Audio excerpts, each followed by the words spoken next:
Para suster, saudara-saudari yang terkasih, Santo Fransiskus itu terkenal sebagai orang yang punya kecintaan terhadap salib. Dia bisa menghabiskan waktu berjam-jam di depan salib.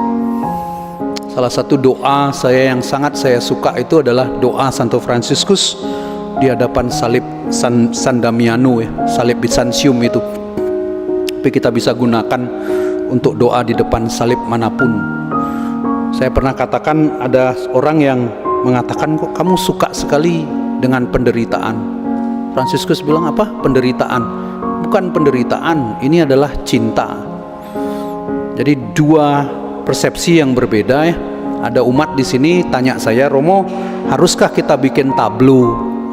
Karena itu kan parade kekerasan. Jadi bagaimana terhadap anak-anak lihat kekerasan seperti itu omong kosong yang luar biasa untuk saya. Dia mau pakai teori yang mana mau dipakai. Kita belajar dua hal. Kita belajar sebagai orang yang menyiksa, atau kita belajar seperti Yesus yang berhasil melalui penderitaan. Ada dua hal. Anak-anak belajar kekerasan dari orang tua, bisa dua hal kita bisa belajar. Ibu saya dulu sering dipukuli bapak saya. Bapak saya itu tentara itu kalau kalah ngomong dia main tangannya, main pukul, karena biasa dengan kekerasannya. Setelah saya agak besar sedikit ya, kita belajar karate di seminari, saya tantang bapak saya bilang, bapak pukul lagi mama saya patahkan tangannya bapak. Saya pernah ngomong begitu sama bapak saya. Nih bapak saya dengar saya lagi misa nih, dia lagi di surga apa neraka saya juga tidak tahu ya. Tapi saya pernah lah bilang begitu kepada bapak saya, karena sering main pukul ya. Mama saya itu telinga kiri atau kanan itu agak kurang bisa dengar kan, karena pernah dipukul bapak saya. Saya waktu itu masih kecil begitu. Tapi saya bisa belajar bagaimana memukul orang dari bapak saya, atau saya belajar dari ketabahan seorang mama saya. Dua hal kita selalu bisa belajar. Itulah yang persis dikatakan Santo Fransiskus. Dia melihat salib itu adalah cinta Tuhan. Dalam peristiwa jalan salib kita belajar tentang cinta Tuhan. Kalau kita lihat ada lukisan di mana Fransiskus itu memeluk Yesus yang turun dari salib. Yesus satu tangannya turun itu memeluk Fransiskus. Itu gambar yang sangat mengharukan untuk saya. Bagaimana Fransiskus itu mencintai Yesus luar biasa. Peristiwa salib itu adalah ungkapan cinta Tuhan. Karena begitu besar kasih Tuhan akan dunia ini, maka ia menyerahkan anaknya. Kembali kepada Injil hari ini.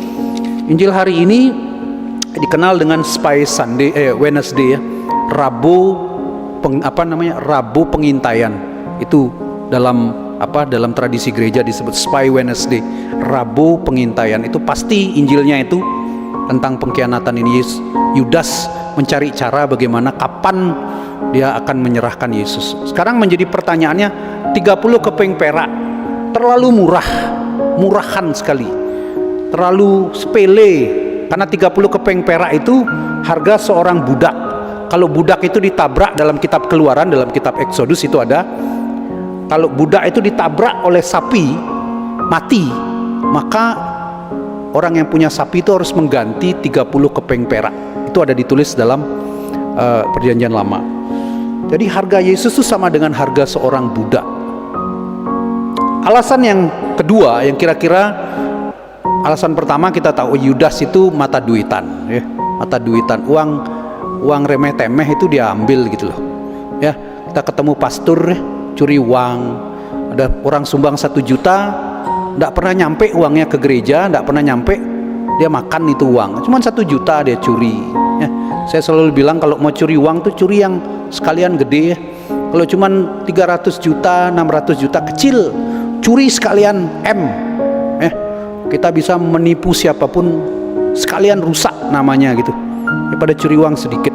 Satu alasan pertama dibilang Yudas itu mata duitan ya. Oke. Terlalu murahan kalau mata duitan, 30 keping perak terlalu kecil. Alasan kedua, Yudas ini berasal dari kelompok nasionalis ya, yang ingin mengusir tentara Roma. Maka dia kecewa karena Yesus tidak ada tindakan apa-apa. Dia menanti sing ada apa Maka dia jengkel, dia serahkan Yesus kepada orang-orang Farisi. Itu alasan kedua.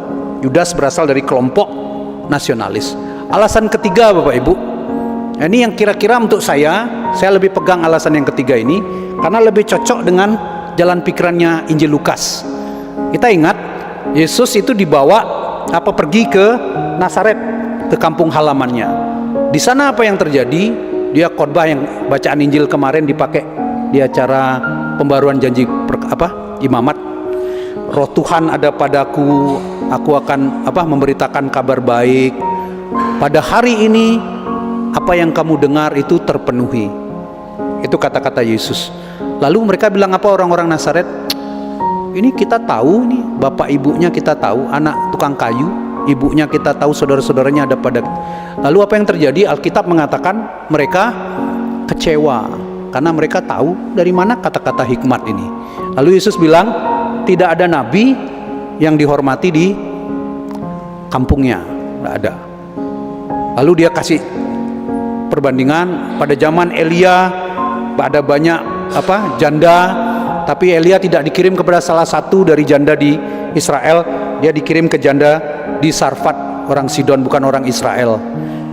Lalu yang kedua, pada zaman Elisa banyak orang kusta, tapi Elisa tidak dikirim kepada salah satu dari mereka, tapi dia dikirim untuk Naaman orang Syria. Yesus mau mengatakan banyak nabi itu ternyata bukan untuk orang Israel, untuk orang luar. Karena perkataan Yesus itu orang dari Nazaret marah. Lalu apa yang terjadi? Yesus dibawa ke tebing, mau diapakan? Kira-kira mau diapakan? Mau dilemparkan Yesus. Lalu Yesus dikatakan, Yesus berjalan tengah-tengah mereka lalu pergi. Ngapain orang Nazaret mau lemparkan Yesus? Untuk apa? Mau dilemparkan di tebing dia. Untuk apa? Mau memaksa Yesus untuk apa? Mengadakan mujizat. Kan Yesus tidak mau melakukan mujizat sama sekali karena kekurang percayaan orang Nazaret. Lalu mereka bawa Yesus ke tebing untuk dilemparkan supaya Yesus melakukan mujizat. Ingat, salah satu godaan dari iblis, Yesus dibawa ke bubungan bait Allah. Lalu iblis bilang apa?